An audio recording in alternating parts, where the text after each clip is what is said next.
I'm Bob von Bargen, President Emeritus of the Armed Forces Heritage Museum, and your host for this series. In this episode, Colonel Holm will continue to relate the support given to the Afghanistan civilian community as part of the Air Advisor's role to stabilize the nation and to assist them in becoming self-sufficient. Let's join Colonel Holm as he uses school books and generators to help people help themselves. Next day, Global Roots and Central Asian Institute wanted me to do another lift to Badakhshan again. This time we were going to carry, the next picture shows me with Karimi. Karimi is the lead of the Central Asian Institute's mission in Afghanistan, and they're bringing a big generator to take to northern Afghanistan that I had to deliver on base right during a big conference, which was a lot of fun. So we got that delivered on base and got set up for the mission to fly up to North Afghanistan. And Patrick is with me too from Global Roots. And in this area is called Faizabad, up in northeast Afghanistan and Badakhshan. And in Faizabad, we landed and dropped off. We took off. You see the helicopter formation. We dropped off books that Global Roots had delivered and purchased. But when you use a helicopter in Afghanistan, you got to use it for maximum. And we also had martyrs on board the helicopter. So we had books, bodies, and a generator.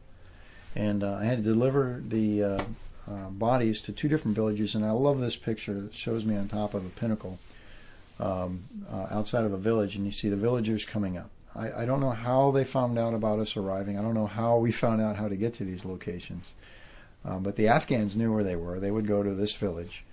And in this particular case, it was a little bit tight. My Afghan co-pilot was a little nervous because I landed pretty close to the tree, which you'll see in this picture. And it was a little closer than I thought, to be honest. But it shows us when we landed, I was always impressed with what would happen. The elder would have 4 or 5 young men waiting at the landing zone. And I'd land my helicopter and I would lock eyes with the elder. And I would look at him, and the young men would be standing behind him like military. The elder is all important in the Afghan culture. I'd look at him, and I would put my hand on my heart, and I would nod my head. And that was his signal, like a good soldier. He'd send his young men forward, and they would come in and grab the coffin out of the back of the helicopter. And that's what you see in this picture. And as they're grabbing the coffin, the rest of the villagers would come up, and they would be wailing and whatnot. But there was always... It was pretty much the same scene, but I was most impressed by the elder and the young men, and I saw this scene over and over again, and it really, whereas I was offended by it in the beginning of my tour, but at this point I really grew accustomed to it and felt honored to be a part of it, and I did this time and time again all over Afghanistan. But so we dropped off the bodies. 2 different villages, and then we went to Central Asian Institute headquarters in Baharak, Afghanistan, up in Badakhshan. And there we had a whole entourage of people waiting for us. It was interesting to note at this particular time, because of the timing of it, I was not able to get there till Friday.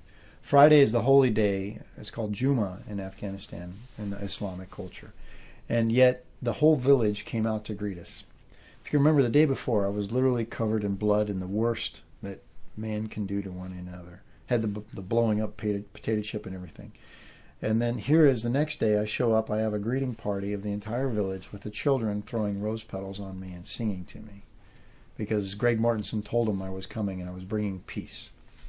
And these helicopters up till this point brought death and destruction from the Soviet times. Now this helicopter brings books and generators. To this beautiful little setting in Baharak, Afghanistan. And it was just sort of very strange to me to see the violence one day, and then the next day everybody's greeting me. They come in, I give a speech, they give me a robe, they feed me, and the children are beautiful, the scenery is beautiful, it's peaceful, it's a gorgeous day. And it was a real contrast. But I wasn't done. We had more books in the back of the helicopters, and we flew off to... it shows pictures of the children and Patrick with the children. Flew off across another set of mountains to the Tajik border, to Darwazab, and landed in this man's wheat field. which he wasn't too happy about. And he came out with sticks and started beating the helicopter. But then he realized we were bringing books for the children, and no problem, Michiganis. And we set up a human chain and offloaded the books. And they had a meeting of the elders to talk about building schools for the children in this extremely remote location. And the Minister of Education for that region came with us and spoke to the elders. And so we had a little bit of time. And shows a great picture of a little girl as they were having their meeting. We were able to walk around the village and felt very safe. Right on the Tajikistan border, beautiful setting. And this little girl just looks at me with this attitude. I had to take this picture of her.